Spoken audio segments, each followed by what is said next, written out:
What should I say to him? Don't worry. It'll come to you. You'll see. Well, I just hope he'll be there. Alive.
Quite a turnaround, isn't it? What do you mean? How long have we known each other? A few weeks? Something like that. Before that, I was chasing wenches around Rattay and you were digging turnips. And now look at us. A pair of veterans. I was an apprentice blacksmith, not a turnip digger. Same difference, you silly bugger.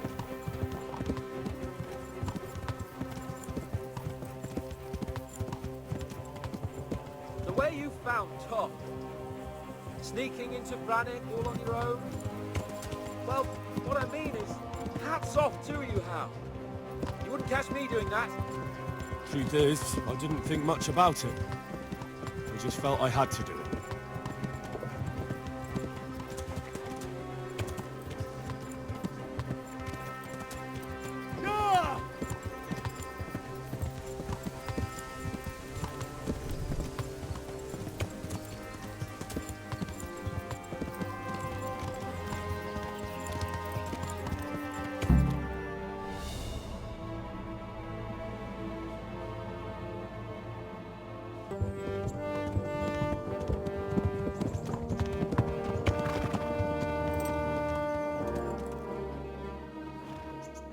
There's no sign of them. Move on.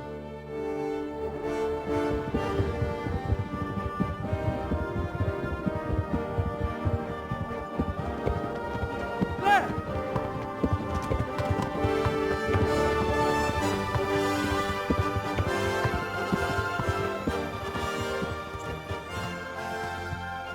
I'm glad to see Ishvan kept his word, sir. Not half as glad as I am, Your Grace. Well, we kept our word too. And now Toth has had his head start and he's fair game. Which way do they go? To the north, but I would be careful, Sir Hans. Fear not, Your Grace. I have twice as many men as he. Well, I won't keep you any longer. I'm sure the two of you have a lot to say to each other. Let's go!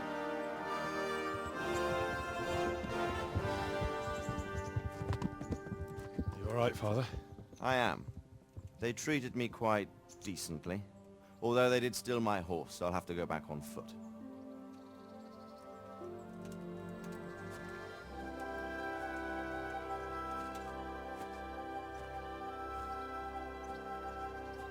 It looks like it's all over. Not by a long shot. It won't be over until we get this mess cleared up. And catch that bastard. How could we let him go? Would you rather we killed him? Even if it meant Lady Stephanie and I died too? No, of course not. But what was to stop us from killing him after the exchange? Honor? Honor? If the word of honor of a nobleman could not be trusted, then he would never have agreed to the exchange. And where's the honor in abandoning your son? You know how it is. We were young. It happened. And I couldn't marry a commoner. Then your father, Martin, came along and took care of both of you. He knew it. What? That I was your father? Certainly. He was a great man. He took you as his own, And I always kept an eye on you. Of that you can be sure. I know so little about his past. He told you nothing?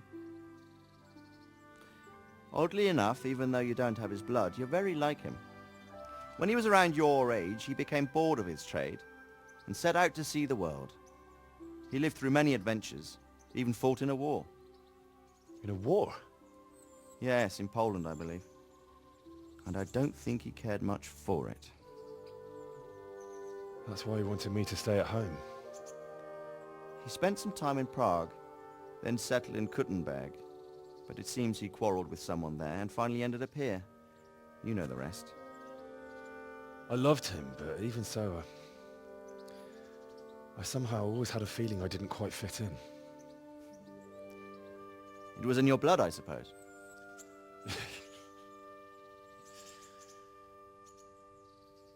I lost the one thing I had left from him. Your sword. Ah, the sword. It's not my sword. It's yours. For a moment there it was so near, yet so far. Oh well, it can't be helped. It was almost within my grasp, but just then I had something else on my mind. Well, I think we may yet have a chance to get it back. This business with Toth is not yet over, unfortunately. That's a chance I'd welcome. Not just to get the sword, but that bastard Istvan too. And then I'll find that German whoreson who torched Skalitz, and I'll slay him with it. I'll never forget his face. Or his name. Mark Vart von Aulitz. Those are noble intentions, son. But don't forget there are other things in this world that are worth living for. Like what? Look around you. Blue skies overhead, green grass underfoot, beautiful girls. Good wine, a few good friends, and a fine steed under your backside. Those are things worth living for. Though I can't deny that swine who killed your mother must pay for what he did. But it's better not to dwell too much on that at the cost of those other things. On the subject of steeds, I think we'll have to ride like the Knights Templar. How's that? 2 up. One day I'll tell you how they got their seal. You can take the front.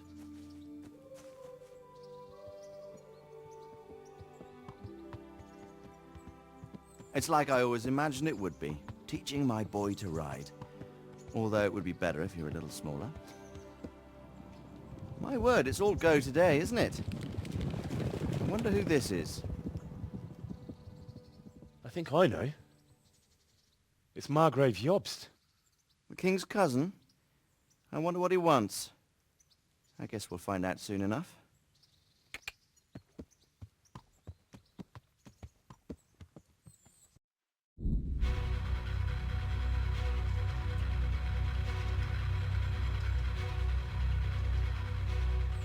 Prochází. Město mě vřele vítá ve svém nitru.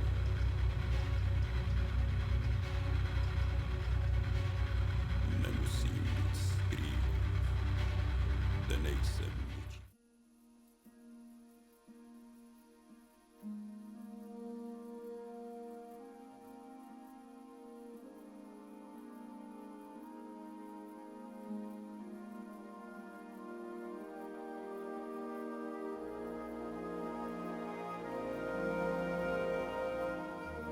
Doing well, son. Father. Come now. You know who sired you. That doesn't matter now.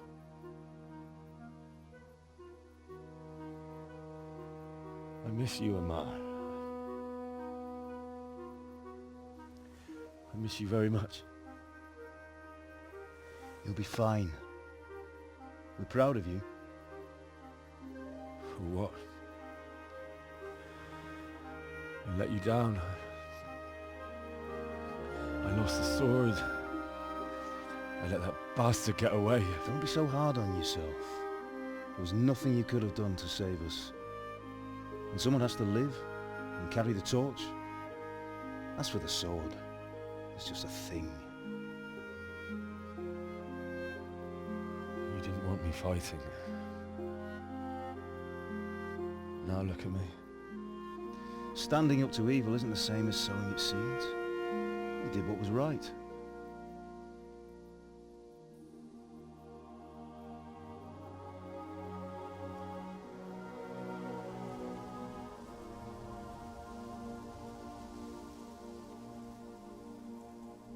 I have to leave you now.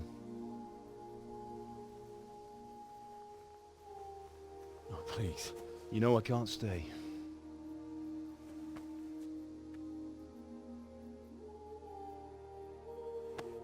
Will I ever see you again? God knows.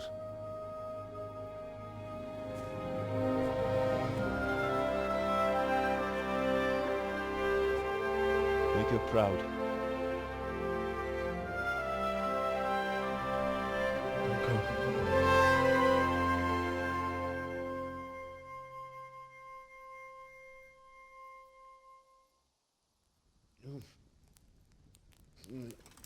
Oh, don't go.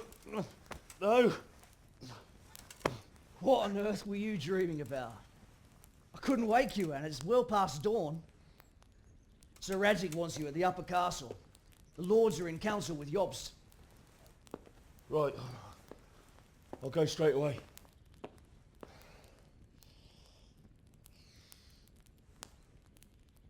What is it? It's just... I don't know how to address you anymore. All of a sudden you're Sir Radzig's son, hobnobbing with lords and ladies. And here's me, as common as muck. Oh, give over, you idiot. Do I look like a lord to you? Not really. You're as much a lord as I am a nun. And I've never looked good in a habit. Get out of here! Or I'll have you clapped in the stocks.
Jesus Christ be praised.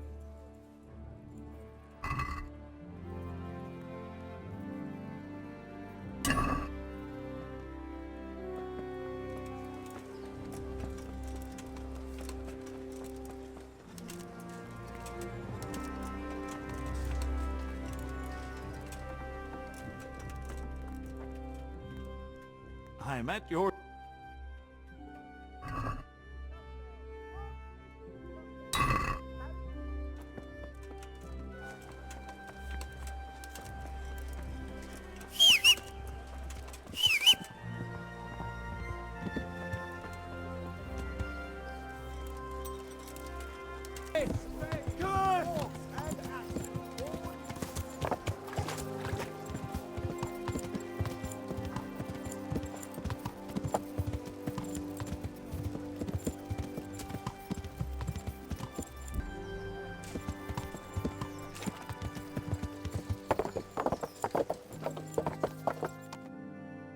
Ah, Hal. Are you going to the meeting with Margrave Jobst as well? I am. What about Istvan? I assume... That we didn't catch him? No. Because if we had, you'd be the first one to know. Have no fear. We'll get him eventually. I hope you're right. Anyway, let's go and see what Jobst wants from us. My lords, Christ's blessings on you all. And on you, Lord Capon. And this is my son, Henry. I didn't know you had a son, Sir Redzig. It came as a bit of a surprise to young Henry, too.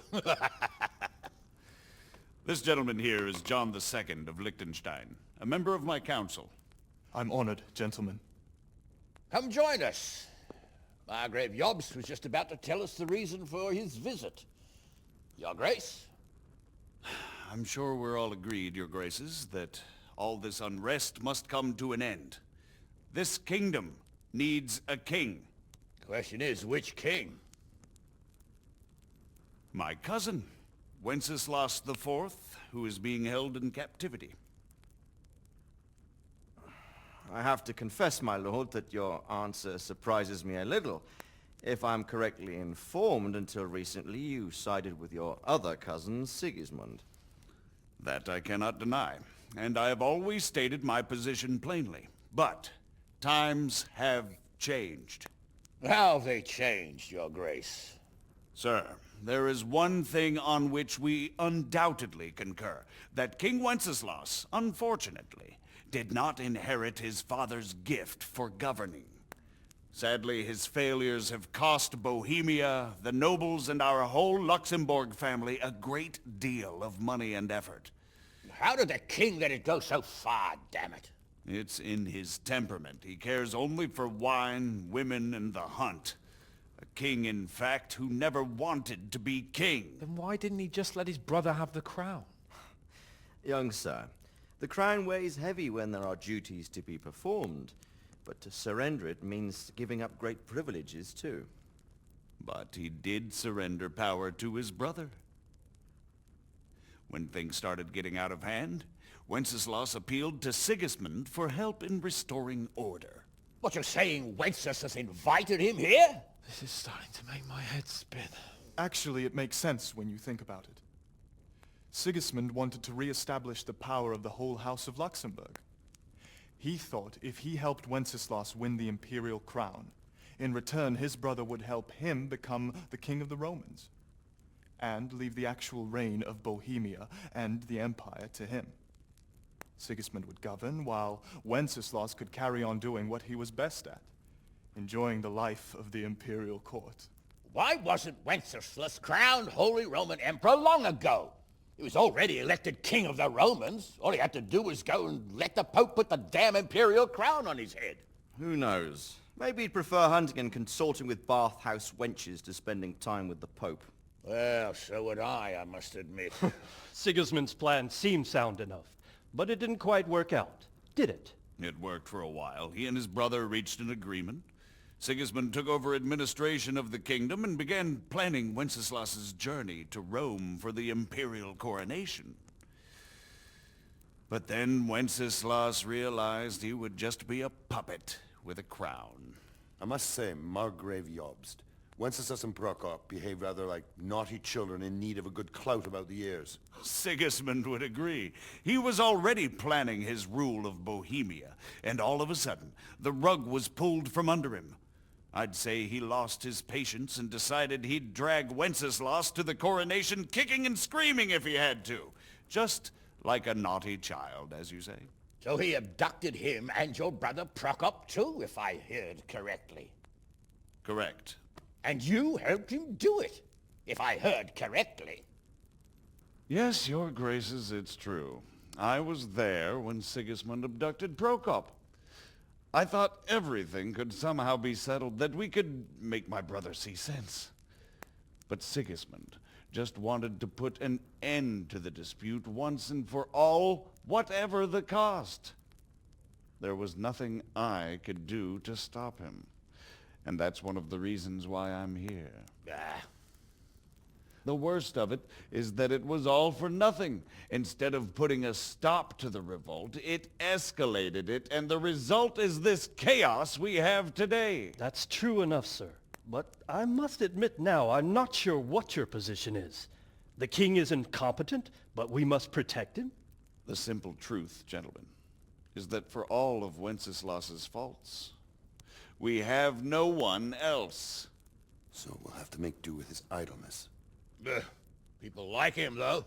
But what can we do now? Sigismund has the League of Lords behind him. Otto von Berghof, Heinrich von Rosenberg. The situation has gotten completely out of control. Now even the nobles of the League of Lords are realizing that Sigismund wasn't the right choice. So now Berghof is on your side. Are we to assemble an army together with him and face Sigismund on the field of battle? We're not in Hungary now. Such affairs may be settled elegantly, without unnecessary hostilities or expenses. I have negotiated an alliance with the Hungarian bishops, the Polish, and of course the Czech nobility, against Sigismund. Every day he is losing the ground under his feet, and that's why I need your help too. What kind of help, though? Sigismund has a massive army, and Rosenberg, Berghof, and Prague are behind him. Do you have an army you could face him with? But that's not what I mean at all. There's been a revolt against Sigismund in Hungary, partly due to my efforts. And now he'll have to choose whether he wants to gain the Bohemian crown, which is a very risky enterprise, or hold on to the Hungarian one. He can't have both. And there's a tough struggle awaiting him in Hungary. I'm not sure he'll win, and Rosenberg and Berghof know it too. They're not stupid. If the Bohemian nobility stands together, they will turn. We are men of little consequence, Margrave. Radzig here lost everything because of his alliance with Wenceslas. Sir Divish came within a hair of the same fate. Even Rattay is defenseless against Sigismund and the League of Lords. What's more, Your Grace, King Wenceslas languishes in captivity in Vienna. He can't rule too well from there. And what do you propose? To sit with your arms folded till the Bohemian lands are turned to ashes like Skalitz? We have to put a stop to this senseless war. And do you know, sir, what the true position of the League of Lords is? I'm not on the best of terms with them at this moment, so you'll have to ask them yourselves. Yes. Why not? I'll go and visit Berghof at his castle and we'll see what he tells me. You know, that's not such a bad idea, young sir. True. Though a little risky. I doubt Berghof would harm a blue-blooded envoy. And you can find out what he has to say about developments and what the League of Lords is planning. Then we'll decide what to do next. I'll help you compose a letter to him. I'd like Henry to come with me. Why not? He's proven himself an able investigator, and he'll also be a good bodyguard if anything should happen. And I'll send Sir John here to Kuttenberg to be my eyes and ears there. I believe both your reports will help us get a better grip on the situation. When can you set out? Just as soon as I've packed my things. Excellent. Margrave Jobst and I will draft a letter. Get ready, and we'll meet back here.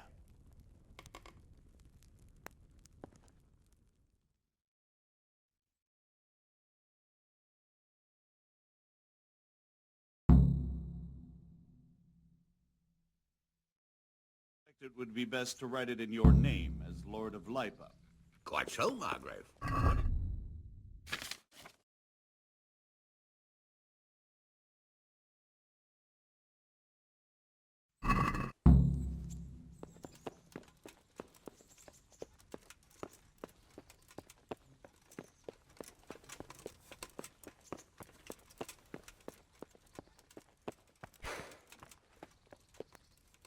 So, it looks like you're off on a mission.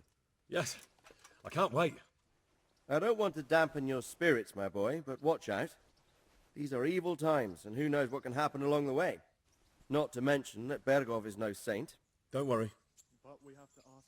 I know. You've shown you can fend for yourself, but do take care. You'll be traveling as Lord Capon's bodyguard. You'll be there to make sure nothing untoward happens to him. Keep your eyes peeled and your ears wide open. What Berghof tells you is one thing, but what you see may be quite another. Rest assured, Father. And don't get embroiled in anything else. Just hand over the letter, hear out his reply, and return. Yes. Very well. Berghof is at Trotsky Castle. I think you'll find it quite an eye-opener. It's one of the finest castles in the land. It's 3 days' ride from here, so unless you hit a snag along the way, you'll be back soon enough. Any questions? That is, the initiatives of Margrave Jobst of Moravia and a large part of the Bohemian... I'm getting a bit lost in the Luxembourg lineage. It all seems a bit too tangled. The Luxembourgs have ruled the Empire and Bohemia for almost 100 years now. Emperor Charles brought this land to prominence. When he was in power, things had never been so good. Wenceslas and Sigismund are his sons, but by different mothers. Jobst and Prokop are their cousins. They were entrusted with governing Moravia. But instead, they've been in a bitter armed feud for years, and now Sigismund's fallen out with Wenceslas. Wenceslas also had another brother, the youngest, John of Görlitz, who was most probably poisoned. They seem like a hot-blooded lot. It's hard to keep up with their affairs, since they tend to change their alliances from one day to the next. Who is he really, this Jobst? The cousin of King Wenceslas. He's the Margrave of Moravia. I admit I don't know what to make of him myself. Until recently, he was allied with the League of Lords. For a time, he even served Rupert of the Palatinate against the king. And now suddenly, he's reversed his position. I don't know what led him to do it, and one can't help being suspicious. It's best to keep a watchful eye on him. But he really is the leader of the resistance against Sigismund these days. We'll just have to see how it all turns out. I'm a bit concerned so many people seem to think so little of King Wenceslas. You knew him, didn't you? What's he really like? Well, there's no straightforward answer to that question. He certainly makes a great hunting and drinking companion, but he can be very fiery and impetuous when things don't go how he'd like them. He never had much of a head for high office. He finds it tiresome. But once a man's grasped the scepter, it's hard to let it go again. You can't just abscond. You've seen for yourself what happens when he disappears for a few months. Better a bad but legitimate king than a bloody war over the throne. Who is this Prokop that Job spoke of? Jobst's brother, the king's cousin. He and Jobst warred over Moravian supremacy for years. Then they were allies for a while, betrayed Wenceslas and sided with Rupert of the Palatinate. But after Sigismund abducted Wenceslas, Prokop fomented a revolt against him, and Sigismund had him captured. Politics. Make of it what you will. I, for one, can't make head or tail of it most of the time. The League of Lords and that Berghoff we're off to see. Who are they exactly? The lords of the powerful houses. Heinrich of Rosenberg, Otto of Berghoff, Heinrich of Radetz, and others. They're unhappy with the way their influence declined after Wenceslas surrounded himself with the lesser orders of nobility. They abducted the king years ago and made him bow to their will. They got away with it that time, and now they've joined forces with Sigismund and done it again. But now it seems that Sigismund's behavior is starting to rub them up the wrong way, so they may well be thinking twice. We'll see what Berghoff has to say. I don't know all that much about Sigismund. He's the king's younger brother and king of Hungary in his own right. 7 years ago, he led a crusade against the Turks and was defeated at Nicopolis. Some say it was due to the recklessness of the French knights, most of whom were mercilessly slaughtered. Sigismund is ambitious and capable. He might well make a better ruler than Wenceslas, but he's arrogant, and to our misfortune, brutal. Not long ago, he himself was held captive by the Hungarian nobility. They dislike him as much as some of the Czech and German noblemen do his brother Wenceslas. Ironically, Wenceslas joined forces with Jobst to liberate him. And now this is how Sigismund repays his brother. There's no doubt about it, God does move in mysterious ways. Rupert of the Palatinate. That's a name I hadn't heard before today. Rupert is the Prince-Elector of the Palatinate. What's a Prince-Elector? The Prince-Electors are dignitaries of the Holy Roman Empire who have the right to elect the King of the Romans, who would then be crowned Holy Roman Emperor by the Pope. Rupert took the title for himself with the help of 3 other Prince-Electors, even though Wenceslas had already been appointed. Some of the nobility in the empire recognized Rupert's claim, but when he went to Rome to be crowned emperor, it turned into a fiasco. Now he's doing his utmost to get Wenceslas to acknowledge him, but so far without success. So, now we have two kings of the Romans. Jobst sided with Sigismund for a while, but now he's switched allegiance. He seems to do that quite a lot. That young man, Sir John of Liechtenstein, why is he here? The Liechtensteins are a powerful Austrian family with estates in Austria and Moravia. Sir John sits on Jobst's council. Since the king's being held captive in Vienna, I suppose it makes sense to have a powerful Austrian house as allies. It could be very useful. That's about all. Very well. Take the letter from Sir Hanush. And good luck, son.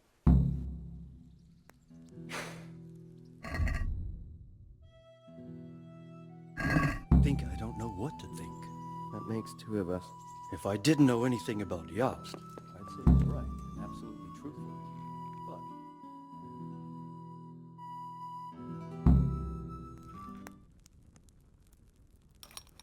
But I believe we have written it well, gentlemen. Without a doubt. No one could deduce from this whether we are Sigismund's allies or foes. I must travel back to Brno now, but soon I will go to Brandenburg and I will stop here on the way back. By then, Sir Capon should be back and we can discuss how to proceed. Right. Before you leave, my lord, there is one thing that gives me no rest. Why did Sigismund come as a foe? It makes no sense. If I may, sir, I think I can explain. Oh, please enlighten us, young sir. I live not far from Hungary, where Sigismund reigns. It is a savage country, and the constant war with the Turks has hardened the people. They need a monarch with an iron hand. So when Sigismund felt the wind of revolt, he reacted as he would at home. Only what works on the Hungarian nobles does not work here in Bohemia. Bringing order is one thing, but slaughtering and pillaging with a horde of barbarians quite another. What purpose does that serve? But Sigismund did give the Bohemian nobles a chance to take his side. It was only when they refused his ultimatum that he lost patience and took to the sword. As for the barbarians, he could afford nothing better. The Hungarian nobility would gain nothing from joining his campaign in Bohemia. He didn't have enough coin for a regular army, and so he recruited the Cumans. What he does not pay them, they make up for in plunder. But in the end, he didn't have enough to even satisfy the Cumans. That's why he raided Kuttenberg and Skalitz. He wanted the silver. That makes sense. My lords, how's the letter coming along? It's done. Then we can be on our way. Now remember what we said, boy. All you have to do is deliver the letter, listen to the answer, and come back here. Don't provoke Berghoff in any way. Provoke? Me? Never, Uncle. We'll be back in a few days. Farewell, your graces. Come, Henry, my men are waiting. I wish you Godspeed.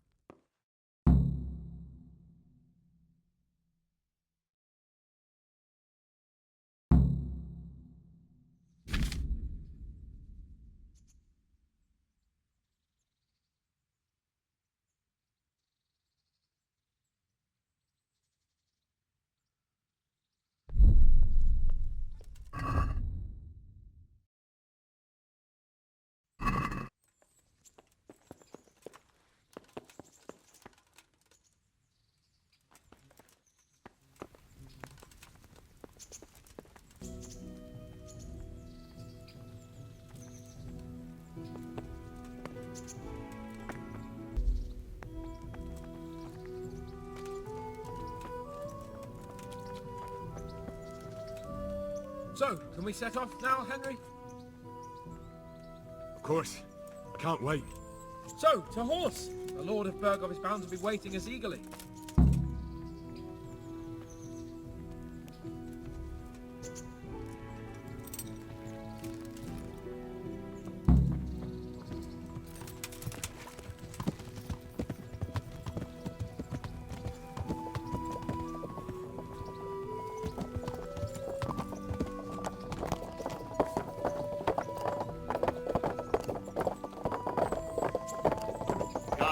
save you, Henry.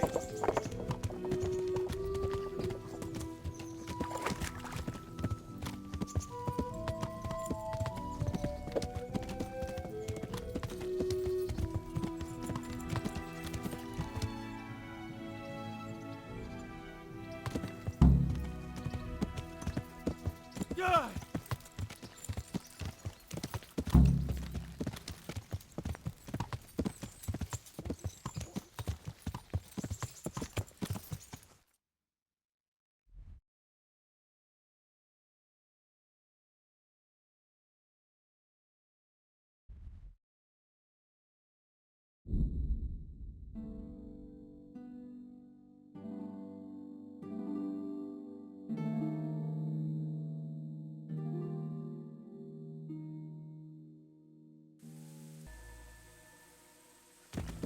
Yeah!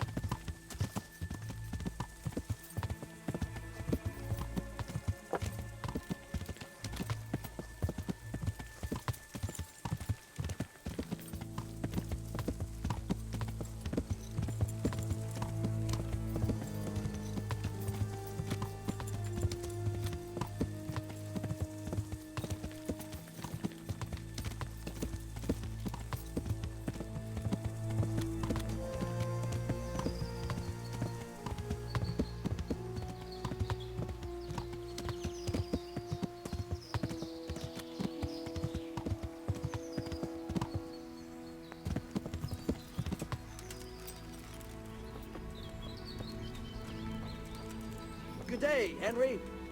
How about it, Henry? Can we go? Are you ready for this? Of course. At last I'll get to see more of the country and have a bit of an outing. Quite.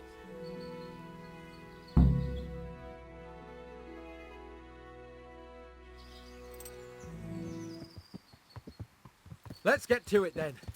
I finally have the feeling we're doing something worthwhile. We're helping to save the king. Instead of saving his drunken majesty, I'd rather find that whoreson who murdered my parents, get the sword back from him, and skewer him with it. Cheer up, Henry. I have a feeling you'll get your chance one day, and it won't be long in coming. Forward, men! Audentes fortuna juvat!